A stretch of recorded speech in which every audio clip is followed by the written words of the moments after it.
Okay, mayong mudto na usab kanatong tanan Luzon, Visayas, Mindanao.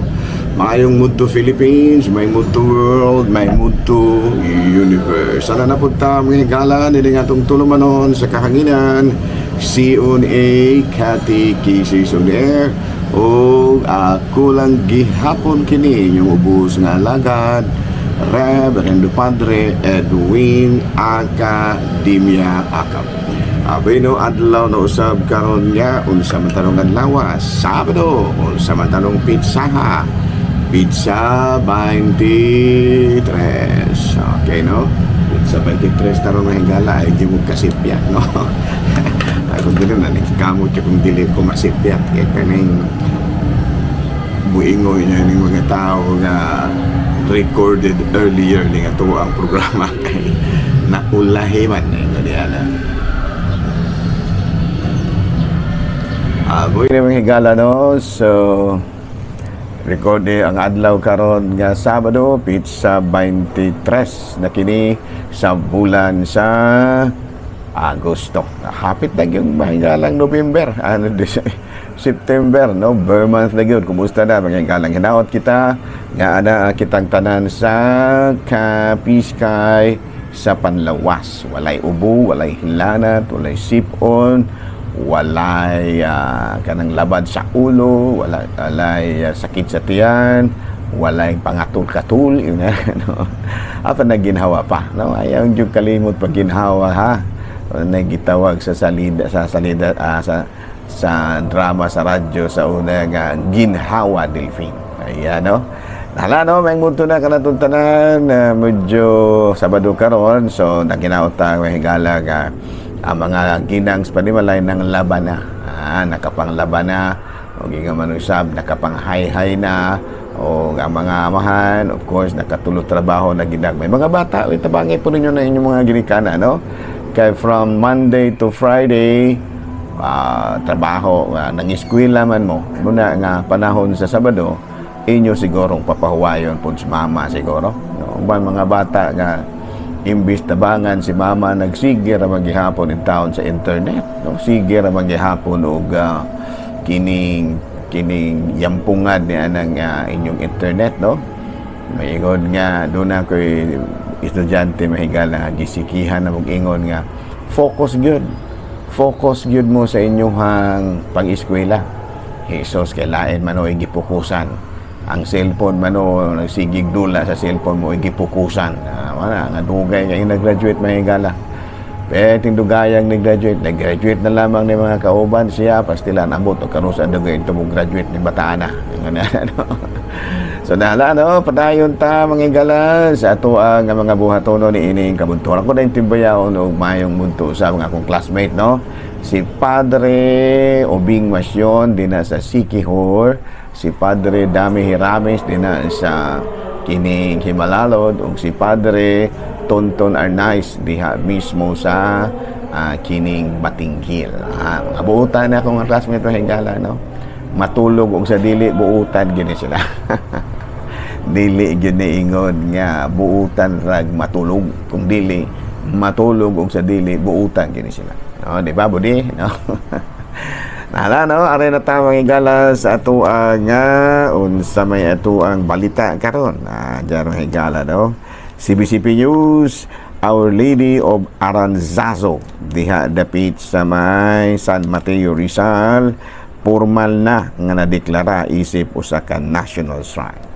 Gani mismo si Cardinalo Estagle ang main celebrant sa misa nga gipahigayon alang niini.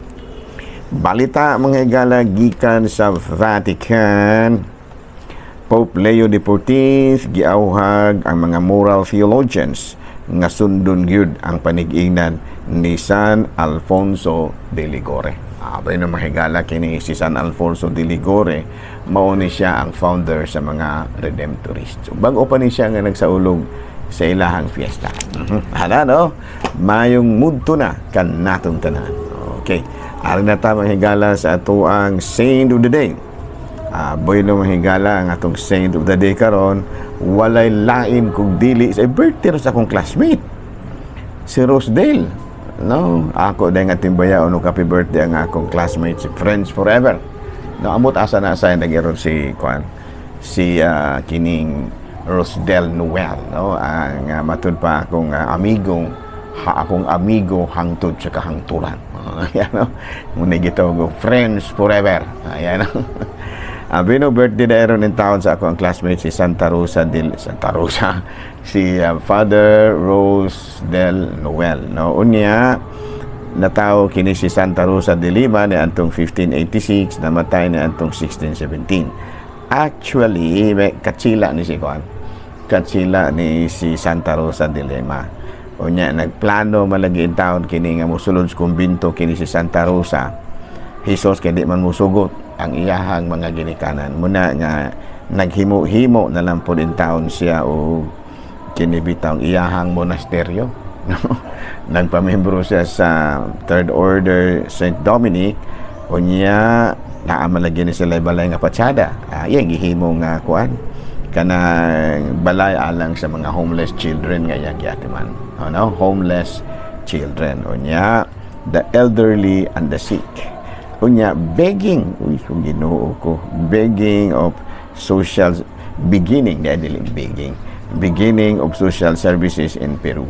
Died at the age of 31 and the whole city showed up for her funeral. Prominent men took turns carrying her coffin. Pastilan kamasulubon mapuday kaning kamatayon ni Santa Rosa de Lima, no? Nga imbis magkuan siya magmadre di musugod sa ginikanan, so naghimo na lang siyang iyang kaugalingong kumbinto. Munid di matabang mga higala nga debosyon, no? Di man musugod nga magmadre ko, di magmadre gahapon ko, pero ako rin mohimo sa akong kumbinto.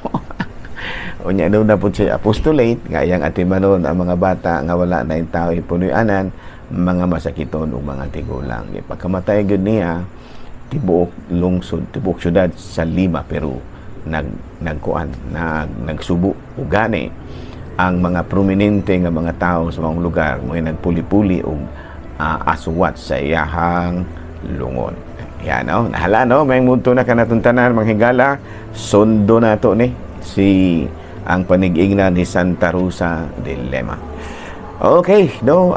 Bueno, bason po lamang mga higala og bubalik na ang field products pagpasalida sa nawala magmeron mga higala sa salida kini bitang sa field products kini channel 51 murag dunay gamay problema bi tabangin mo yan mga tao din ha nga swito pug kabahin niya na sultihin ninyo ning taga field products ug ngano ning ug asa dapit ning nabugto ani kay nalibog in tao nga to ang mga technician sa field products ug asa dapit ning nabugto mga higala kay di naman yun makuha ang kining DYWC teleradyo.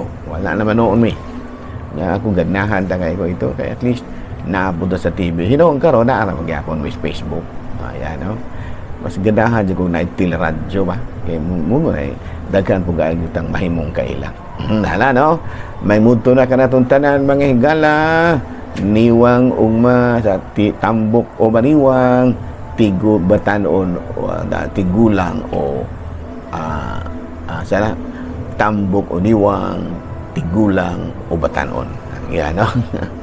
Bata o tigulang amoro dili batanon, no?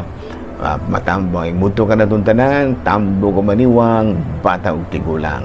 Ano, babay ka man o lalaki, bayot ka man o ayaw lang ng bayot, no? Binuang naman ayaw, delete na siya lala, no? May mundo na kanatuntanan ang hinaot kita nga na kitang tanan sa Kapiskay Panlawas. Okay, ari na tamang higala sa atuang nga catechism. Abi na itong catechism ron mga higala kabahin kini sa matud pa pangutana sa usa ka awit. No? Ado naman goy kanang ang ato karong dili ni pangutana. Topic ni siya.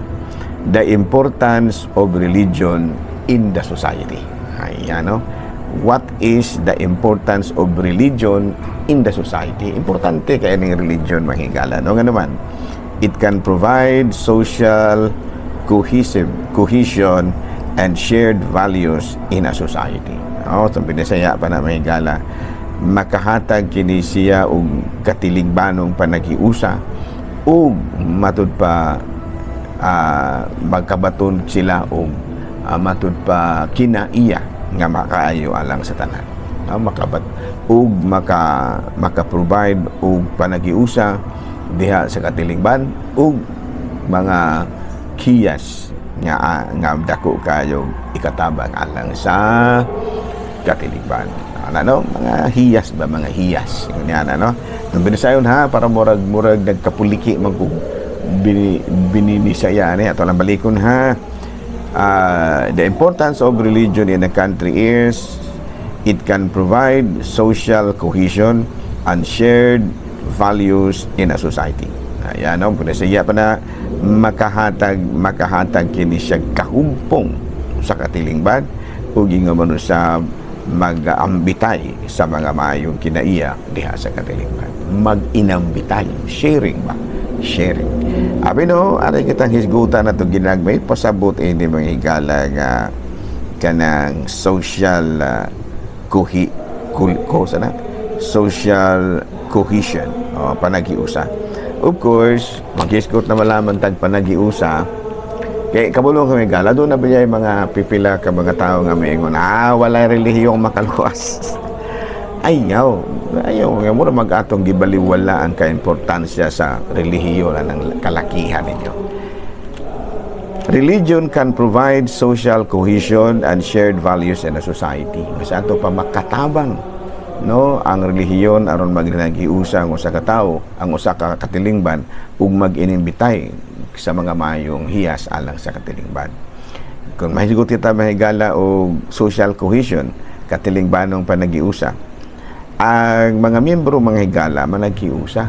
Unya, they are willing to cooperate with each other, and of course people working for a common good.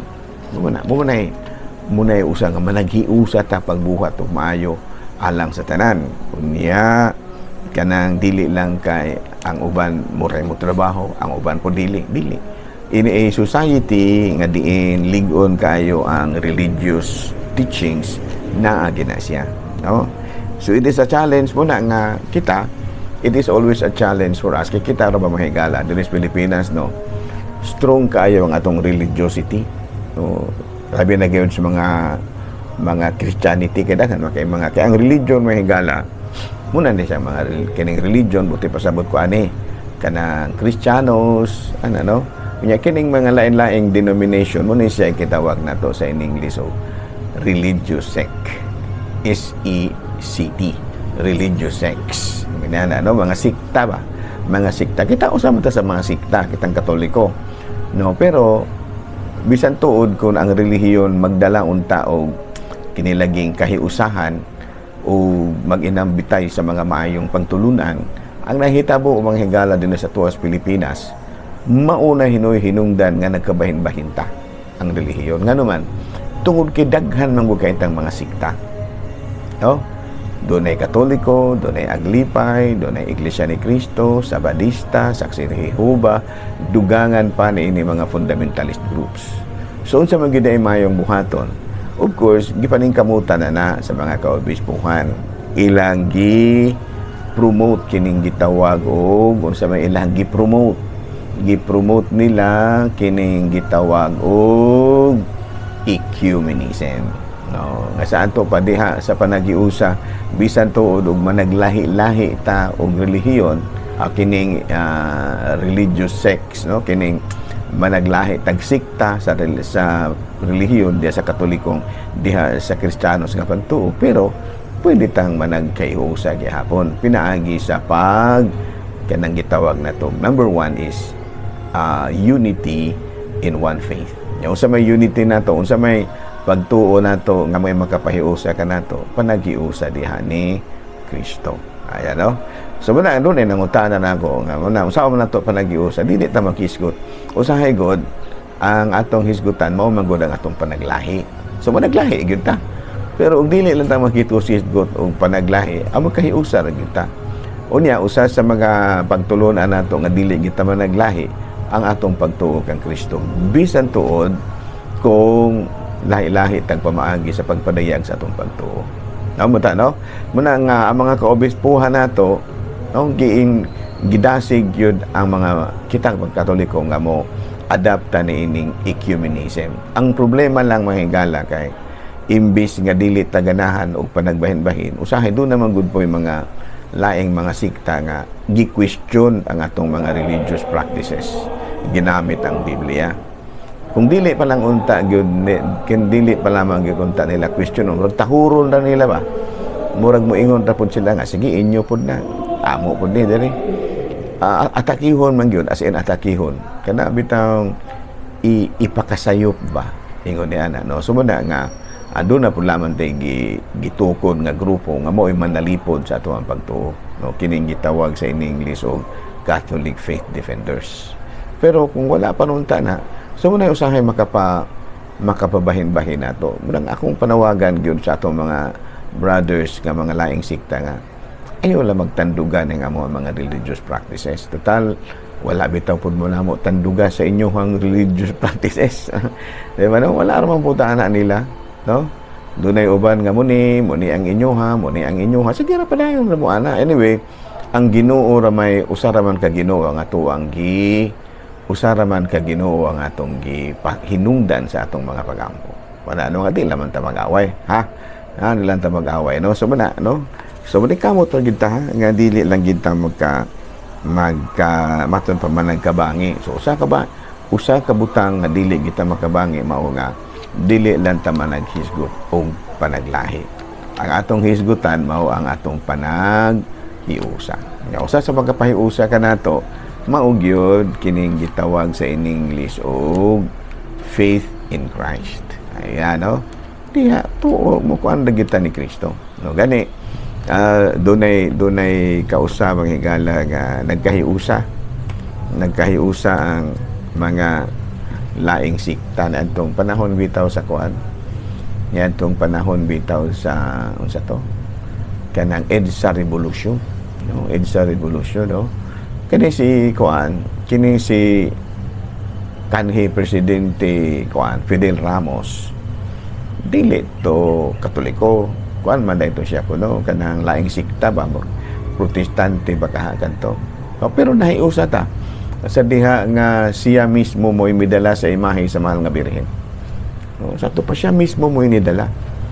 Dili bitaw ba nga ingon ni ana nga kuan kana bang ato bitaw nga gipakasayop ang laing relihiyon. Ako di ko kumingon nga sayop ang mga laing relihiyon kay Ginoo ra man lagi na sayod ana. Pero mo lagi na nga kitang Katoliko imbis nga dili ta gustong debate, makadebate na lang taga-ating anuman. Ato manggilamang pong panalipdan ng ato ang pagtuo kay kun dili madani man pud hinuon ning ubang Katoliko mamalhi naman pud hinuon dito sa ila. No? Kana bitang murag makaingon bitaw nga ang mga pagsaway sa mga laing relihiyon diri nato ilang gihimo aron pagdani sa mga Katoliko aron balhin sa ilaha. Which is not dili na siya okay pareho sa gud na og nang kana bang og sa election pa na wala dili lang ta mo avoid lang ta og mudslinging ano yung mga itong labayanay og lapok ba ayaw na anyway usara may ato ang gituuhan dog ako dili gyud ko mo yung gani o kana magmisa ko patay ang usagos ako ang wali mahigala mao nga uhagon gid nako ang mga laing relihiyon nga panimbag gyud mo sa inyong hang dili gyud ko maingon nga balihin mo diri namo. Ang ako ara nga be active members of your religion. Muna ako ang tudlo sa mga laing relihiyon. Nga kuan gyud kanang tinud-anay gyud nga pagka-membro sa inyong pagka-iglesia, sa inyong pagka-sabadista, pagka-aglipay, of course, active members po sa atong simbahan Katoliko. Dili gyud ko maingon nga sayop ng inyo pamalihin mo diri sa amo. Dili gyud ko ana musulti kaya ako nga tahuron na gid nato kun unsa po'y mga pamaagi sa ubang resikta. Ang tahuron ra ba bisan pag sa imo deep inside makaingon ka nga murag dili gyud ka makadawat sa pagtulon nila pero ayaw naman po nagamita para pagdaot nila. No?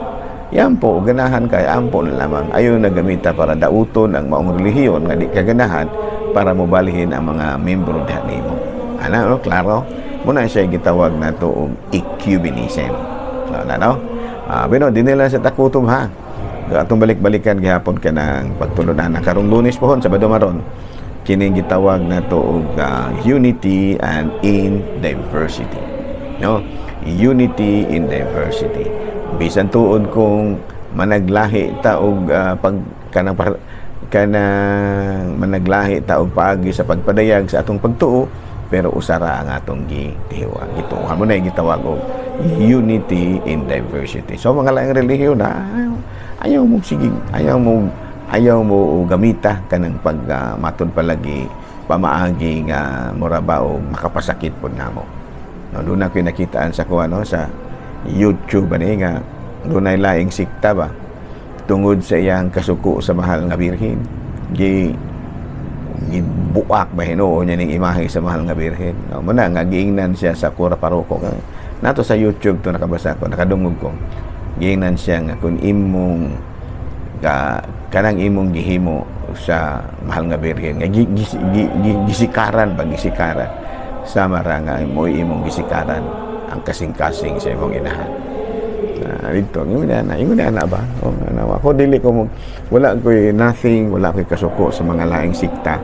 Muna nga nang hinaot po ko nga mga laing sikta wa ko kasuko nako. Kung naa man gani pasayloar ako, no, kaya wa ko masayod sa akong gibuhat.